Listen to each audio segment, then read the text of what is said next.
अस्सलाम वालेकुम नाज़रीन। पंजाब हुकूमत ने पंजाब रोज़गार स्कीम शुरू की है और इस हवाले से आज हम डिटेल में देखेंगे कि ये क्या है, किन लोगों के लिए है, कौन कौन इसके लिए एलिजिबल हैं और उसकी क्या टर्म्स एंड कंडीशंस हैं और कितना लोन इसमें दिया जा रहा है। ये scheme Punjab small industries corporation यानी PSIC जो कि एक स्टैट्यूटरी बॉडी है उसकी तरफ से अनाउंस किया गया है। आपको यकीनन याद होगा कि कोविड-19 एक बहुत बड़ा पेंडेमिक था जिसने बिज़नेसेस को बहुत ज़्यादा डिस्टर्ब किया और लोग कलाश होकर रह गए। बहुत सारे लोग बेरोज़गार हुए, बहुत सारे बिज़नेसेस बंद हुए और जो बिज़नेसेस बंद नहीं हुए या तो वो लॉस में चलते रहे या फिर वो ब्रेक इवन के आसपास चलते रहे। इस सिचुएशन को देखते हुए पंजाब की गवर्नमेंट ने ये स्कीम शुरू की। बेसिकली ये स्कीम पिछली गवर्नमेंट ने लॉन्च की थी और नाम चेंज करने के साथ साथ कुछ इसमें और चेंजेस करके ये स्कीम इस गवर्नमेंट ने भी कंटिन्यू रखी है और उसमें इसकी हद भी, कर्ज़े की हद भी बढ़ा दी है। इस स्कीम के लिए 30 बिलियन रुपीज़ यानी कि 30 अरब रुपया रखा गया है micro, small and medium enterprises के लिए, जो चाहे स्टार्टअप हों या कोई एग्जिस्टिंग बिजनेसेस हों जो कि उनको अपनी बिज़नेस की ग्रोथ के लिए ये कर्ज़ा चाहिए।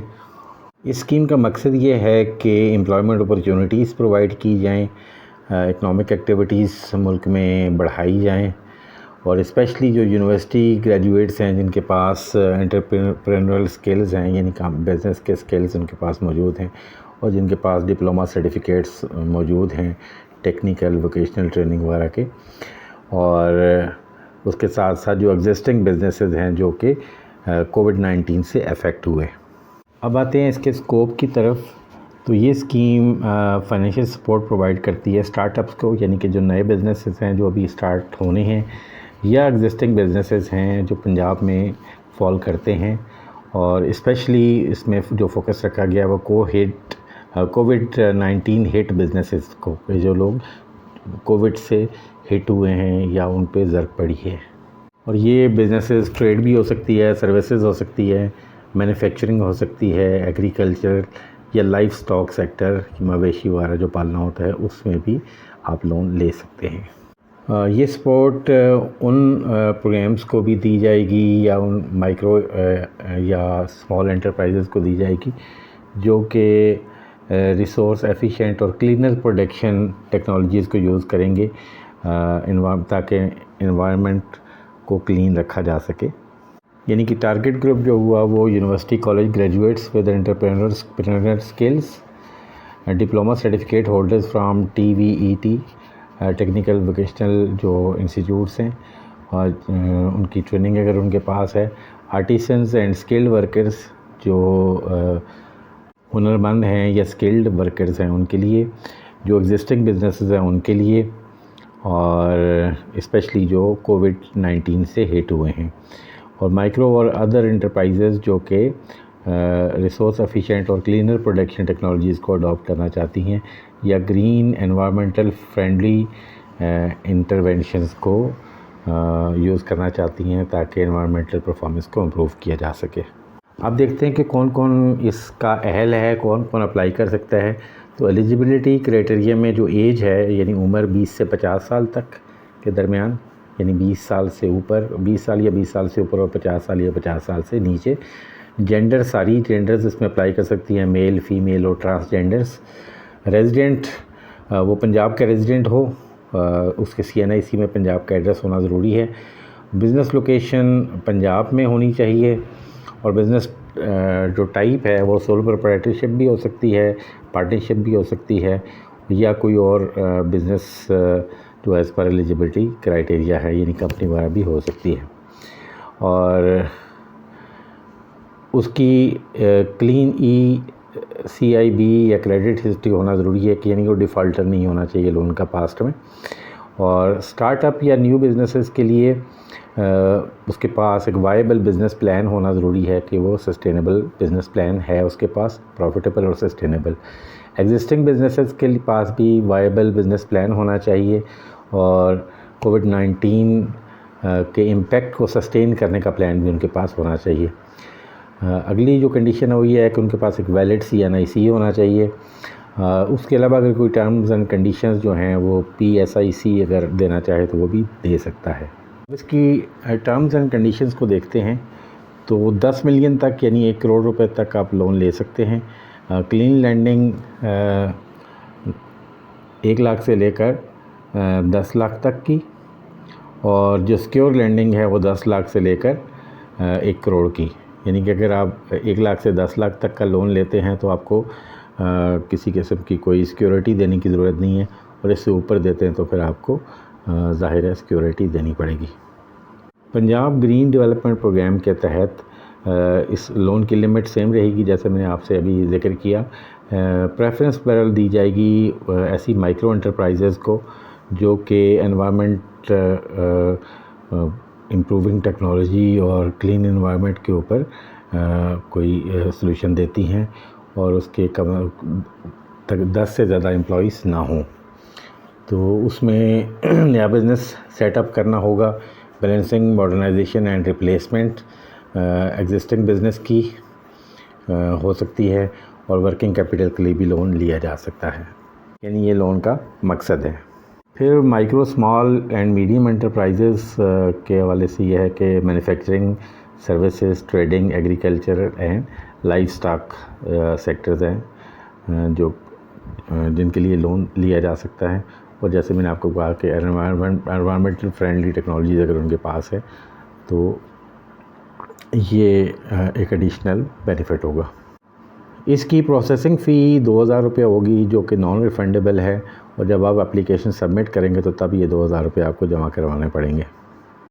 इस कर्ज़े की मुद्दत जो है वो 2 साल से 5 साल के दौरान है, और उसमें एक ग्रेस पीरियड भी शामिल है जिसको मेंशन नहीं किया गया, लेकिन ये 6 मंथ्स 6 मंथ्स का ग्रेस पीरियड इसमें शामिल है, और 6 महीने में मार्कअप भी चार्ज किया जाएगा इस पीरियड के दौरान। ये एक टर्म लोन होगा और बैंकिंग पॉलिसी के हिसाब से या वर्किंग कैपिटल के हिसाब से जो है वो जो बैंक की पॉलिसीज़ हैं उसके मुताबिक ही होगा। कॉस्ट ऑफ कैपिटल जो कि जिसने कर्ज़ा लेना उसने ख़ुद जो उसको बेयर करना है। क्लीन लैंडिंग के लिए 4% इंटरेस्ट रेट होगा, और सिक्योर्ड लैंडिंग के लिए 5% इंटरेस्ट रेट होगा। डेट इक्विटी रेशो अगर देखें तो 80-20 है मेल्स के लिए, यानी कि 80% बैंक लोन होगा और 20% आपने खुद इन्वेस्ट करना है। और वुमेन या ट्रांसजेंडर्स या डिफरेंटली एबल्ड यानी डिसेबल्ड वाला उनके लिए 90-10 की रेशो है, यानी कि 10% उनको खुद इन्वेस्ट करना पड़ेगा, 90% लोन दिया जाएगा। लोन कैसे दिया जाएगा? जो आप बिज़नेस प्लान बनाएंगे और जब जब उसकी ज़रूरत है उसके मुताबिक ये आपको लोन मिलता रहेगा। Security for clean lending, security for loan limit for 1000 to 500,000 जो होगी वो personal guarantee of the borrower along with net worth statement. एक नेटवर्थ स्टेटमेंट आपने देनी है और एक पर्सनल गारंटी आपने देनी है। और अगर आपकी 5 लाख से लेकर 10 लाख के दरमियान अगर आपका लोन है तो personal guarantee of barber along with at least 1 third party guarantor तो एक पर्सनल गारंटी आपने देनी है और एक थर्ड पार्टी की गारंटी आपने देनी है। Third party guarantor with overall net worth collectively equal to the size of the loan, तो उसकी जिसकी आपने गारंटी प्रोवाइड करनी है उसकी कम से कम लोन के बराबर नेटवर्थ होनी ज़रूरी है। ये थर्ड पार्टी पाकिस्तान का सिटीज़न होगा, पंजाब का रेजिडेंट होगा और उसका वैलिड CNIC होगा और वो 55 साल से ज़्यादा उसकी उम्र नहीं होगी और उसकी क्लीन क्रेडिट हिस्ट्री होनी चाहिए। या फिर गारंटी होगी गवर्नमेंट एम्प्लॉय की जो बेसिक स्केल 10 या इससे ज़्यादा जिसका ग्रेड होगा, और उसके साथ साथ जो उसकी अपनी ज़ाती गारंटी भी इसमें होगी। अगर गवर्नमेंट एम्प्लॉई है तो डिपार्टमेंटल गारंटी भी ज़रूरी होगी। अब मैंने नेटवर्थ की बात की या वेल्थ डिस्क्रिप्शन की बात की, तो नेटवर्थ टेंजिबल एसेट्स की फॉर्म में होने चाहिए, जैसे प्रॉपर्टी है, गाड़ी है, और उसको असेस किया जा सकता हो। डीसी रेट के ऊपर प्रॉपर्टी की वैल्यू कम से कम उतनी होनी चाहिए जितना लोन ले रहे हैं, और प्रॉपर्टी वैल्यूएशन जो वेल्थ स्टेटमेंट की है वो भी करवानी पड़ेगी। यानी कि या तो आप फिर डीसी रेट पे उसको करेंगे, या फिर आपको प्रॉपर्टी वैल्यूएशन करवा के देनी पड़ेगी, या फिर पाकिस्तान बैंक एसोसिएशन का जो अप्रूव्ड वैल्यूएटर है या एजेंट है वो उसकी वैल्यूएशन करेगा। In case of vehicle valuation, invoice price और जितने साल पुरानी वो गाड़ी है उसकी 10% डेप्रिसिएशन हर साल की करके जो वैल्यू आएगी वो उसकी वैल्यू करार पाएगी। और अब 10 लाख से ऊपर के जो लोन है, 10 लाख से 1 करोड़ तक के, वो एसेट को मॉर्गेज कराना पड़ेगा। अब वो एसेट जो मॉर्गेज करवाना पड़ेगा वो रेजिडेंशियल, कमर्शियल या इंडस्ट्रियल, एग्रीकल्चर प्रॉपर्टी हो सकती है, गाड़ी हो सकती है, जिसका क्लीन टाइटल होना चाहिए और क्लियर एक्सेस उसकी होनी चाहिए, और बैंक अप्रूव्ड अप्रेज़र या बैंक पॉलिसी के मुताबिक उसकी वैल्यू डिटरमिन होनी चाहिए। प्रॉपर्टी बॉर्वर के नाम पे होनी चाहिए या उसके ब्लड रिलेटिव के नाम पे होनी चाहिए, या उसके पार्टनर या प्रोप्राइटर के नाम पे होना ज़रूरी है। उसके अलावा डॉक्यूमेंटेशन, क्रेडिट पॉलिसी जो बैंक की होती है या लीगल डिवीजन उनका बैंक का होता है, या hypothecation of fix current assets जो रेगुलेशंस हैं उसके मुताबिक उसकी डॉक्यूमेंटेशन क्लीन होनी ज़रूरी है। इसमें जैसे कि मैंने आपको बताया कि शेड्यूल ऑफ चार्जेस में एप्लीकेशन के साथ 2000 रुपये नॉन रिफंडेबल जो है वो जमा कराने ज़रूरी हैं। उसके साथ साथ जो आपको डॉक्यूमेंट्स देने हैं वो या कोई स्टैम्प पेपर्स वगैरह देने हैं, जो आपके एक्चुअल उस पर रेट होगा वही आपने जो आपको पड़ेगा। और कहीं अगर इंश्योरेंस की ज़रूरत, नॉर्मली तो उसकी ज़रूरत नहीं है, लेकिन अगर कहीं ज़रूरत पड़ती है तो वो जो आपका इंश्योरेंस रेट होगा वही होगा। और अर्ली सेटलमेंट चार्जेस या पार्शियल अर्ली सेटलमेंट चार्जेस या बैलून पेमेंट अगर आप करना चाहेंगे किसी वक्त भी, यानी जल्दी सेटल करना चाहेंगे अपने कर्ज़े को, तो उस पर कोई चार्जेस नहीं है। और लेट पेमेंट अगर आप कर रहे हैं, यानी अपनी किस्त आप एज़ पर शेड्यूल जमा नहीं करवा सके, तो ₹1 पर 1000 पर डे, यानी हर 1000 के पीछे ₹1 हर रोज़ का आप वो जुर्माना लगेगा। देखते हैं कि इसके लिए डॉक्यूमेंट्स क्या क्या चाहिए। सबसे पहले तो एक पिक्चर चाहिए जिसमें क्लियर फेस होना चाहिए, कंप्लीट पूरा चेहरा और क्लियर होना चाहिए। शनाख्ती कार्ड की फ्रंट साइड भी होनी चाहिए और बैक साइड भी।